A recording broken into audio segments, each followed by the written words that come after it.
Olá pessoal, meu nome é Vitor Matos e eu sou estudante de fisioterapia.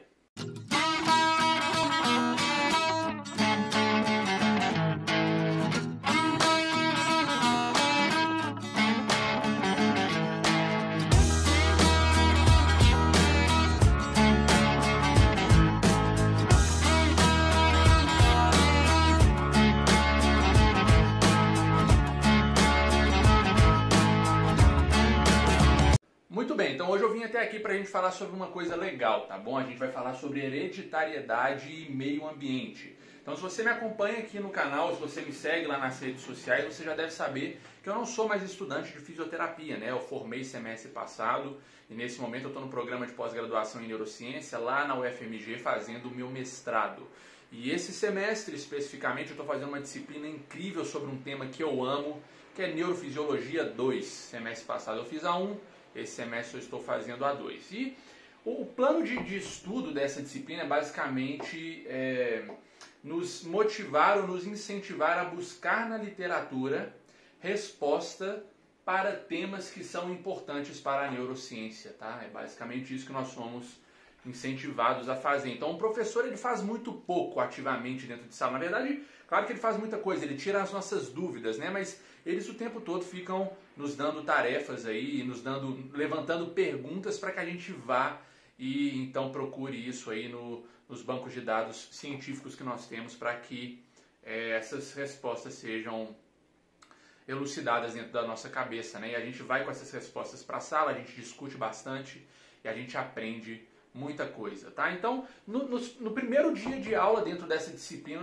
nós conhecemos vários temas ali que são importantes dentro da neurologia e a gente formou grupos de 3 pessoas e cada um desses grupos pegaram um dos temas para que ao decorrer da disciplina, que dura basicamente 3 meses, a gente fosse recolhendo informações e então no final da disciplina a gente apresente um seminário e faça uma apresentação final ali dando as informações a respeito daquele tema, tá certo? Então eu e o meu grupo nós ficamos responsáveis pelo seguinte tema: o quanto nossas funções cerebrais são fruto da genética e o quanto elas são fruto do meio ambiente, tá? Então, o que a gente quer saber, basicamente, uma vez que nós falamos disso, é o quanto aquilo que nós somos é fruto dos genes que eu recebi do meu pai e da minha mãe e é fruto das experiências que eu tive, que eu recebi do meio ambiente desde o momento em que eu nasci. Ou talvez até desde o momento que eu estava dentro da barriga da minha mãe ainda, né? Os sons que eu escutei, os cheiros que eu senti, todas essas coisas aí dentro da minha cabeça e sendo captadas pelo meu sistema nervoso, o quanto isso participou do indivíduo que eu sou e que você é hoje, né? É algo bem legal de se discutir dentro da neurologia. Então, muito bem, meu grupo pegou esse tema e nós estamos no início da disciplina ainda, mas a gente já juntou algumas informações legais que eu acho que dá pra gente ter uma conversa boa aqui no vídeo de hoje. Então, a primeira coisa que a gente descobriu é que as primeiras pessoas que talvez falaram sobre isso aqui podem ser identificadas como Descartes e John Locke, tá certo? Então, a batalha que eles travaram, basicamente, eu digo batalha porque eles se posicionaram cada um em uma extremidade da balança, foi de que Descartes defendia que nós somos fruto dos genes dos nossos pais, tá certo? E John Locke dizia que nós éramos resultado das experiências que vivíamos no decorrer da nossa vida, né? John Locke até citou aquele exemplo da tábula rasa, né? Nós somos, quando nascemos, como uma tábula rasa, não temos nada escrito nela, como se fosse esse quadro aqui todo branco, e no decorrer da vida alguns traços vão sendo feitos, então a gente vai formando a nossa personalidade e aquilo que somos, tá? Então a luta basicamente que eu estou falando aqui é do nativismo defendido por Descartes e do empirismo defendido talvez por John Locke, empirismo. Então aqui a gente vai lembrar que estamos falando em inativismo do Renézinho, né? Descartes. E aqui do outro lado da balança, empirismo, nós vamos estar falando do John Locke e o seu exemplo aí, famoso exemplo da tábula rasa, que é uma metáfora que ele usa para defender o pensamento que ele tinha. Muito bem, muito bem.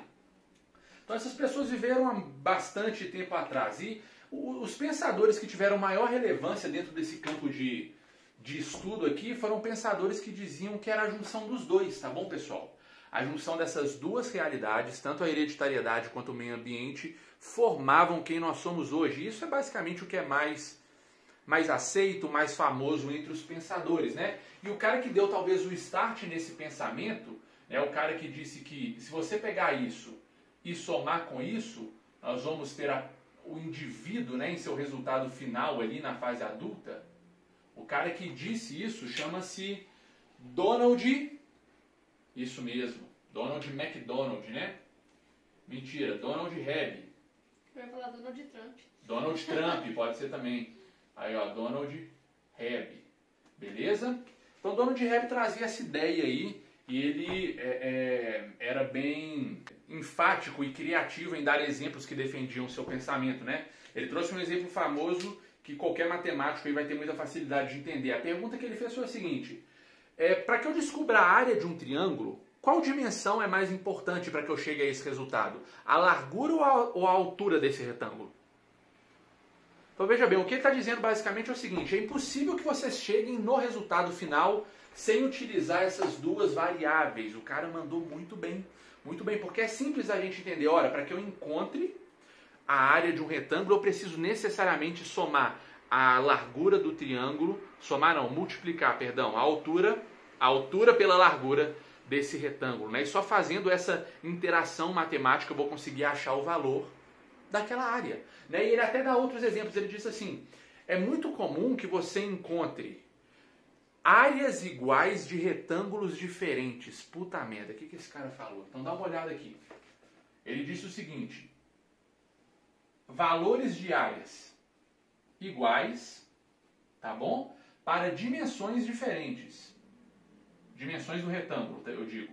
Ou retângulos diferentes, né? Dimensões diferentes de um retângulo formam retângulos diferentes. Então ele falou o seguinte: caramba, talvez você encontre até pessoas com o mesmo comportamento, mas com experiências e genes diferentes. Então ele está dizendo assim: é muito difícil a gente ser enfático e determinar com muita precisão quais são os responsáveis pelo indivíduo que nós encontramos e os indivíduos que nós somos aí na vida, né? E ele diz até mais: pode ser que a gente encontre áreas diferentes, tá? Isso talvez não se aplica muito dentro da matemática, mas áreas diferentes de um retângulo usando as mesmas dimensões, né? Então aqui dentro transformando para o nosso assunto principal, a gente pode encontrar pessoas com comportamentos diferentes e que passaram ali por experiências totalmente iguais. Ele fala uma coisa também legal, ele iniciou um pensamento interessante, que é sobre proporcionalidade. Então eu vou colocar a frase exata que ele colocou aí para vocês, que eu não lembro de cor, mas a sentença que ele usou quer nos tirar a seguinte resposta: tudo bem, a gente já entendeu que o indivíduo que seremos é fruto do meio ambiente e da hereditariedade, mas quanto? É quanto ambiente e é quanto gene para que eu seja quem eu sou? Caramba, isso é legal demais, porque abriu uma outra dúvida, né? Eu digo, será que é mais gene ou é mais ambiente? Então deixou o pessoal mais louco ainda dentro desse tema do que nós já estávamos, né? Foi o cara que incentivou aí, ou instigou mais os pensadores dentro desse campo aqui. Então tem tudo aqui para o circo pegar fogo, né, pessoal? Mas beleza, então como a gente está falando de uma disciplina de pós-graduação, as coisas são um pouco diferentes lá dentro. Os professores, eles não estão muito interessados nisso aqui que eu estou mostrando para vocês, não.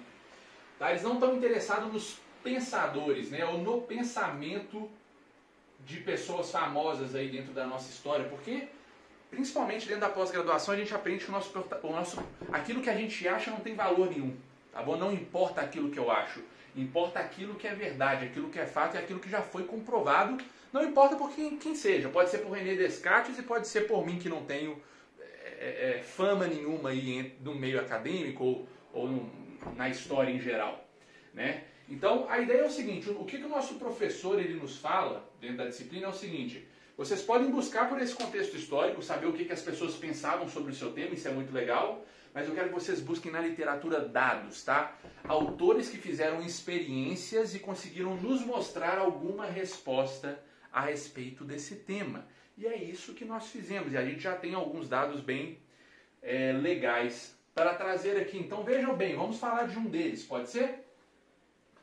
Então, como a disciplina de neurofisiologia, o que a gente quer saber basicamente é o quanto as nossas funções cerebrais são moldadas ou induzidas pelos genes e pelo meio ambiente, pelas experiências ambientais.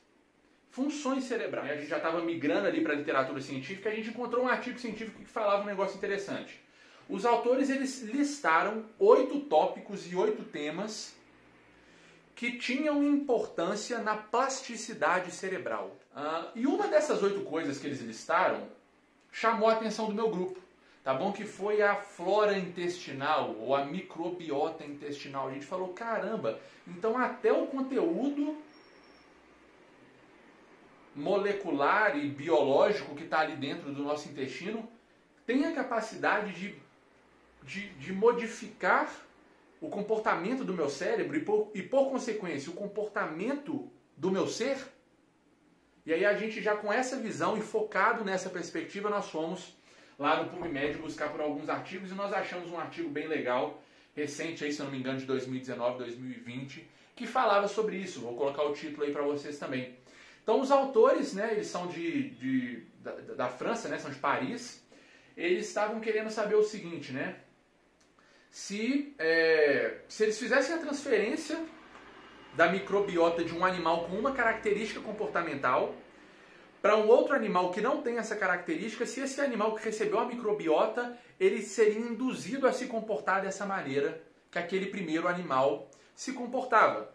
Tá bom? É um dos dados que o pessoal desse artigo levanta, né? Eles trazem muitos dados. A gente vai falar só desses porque é importante aqui para o vídeo de hoje, pelo menos. Então, basicamente, o que esses autores fizeram foi o seguinte. Vamos lá.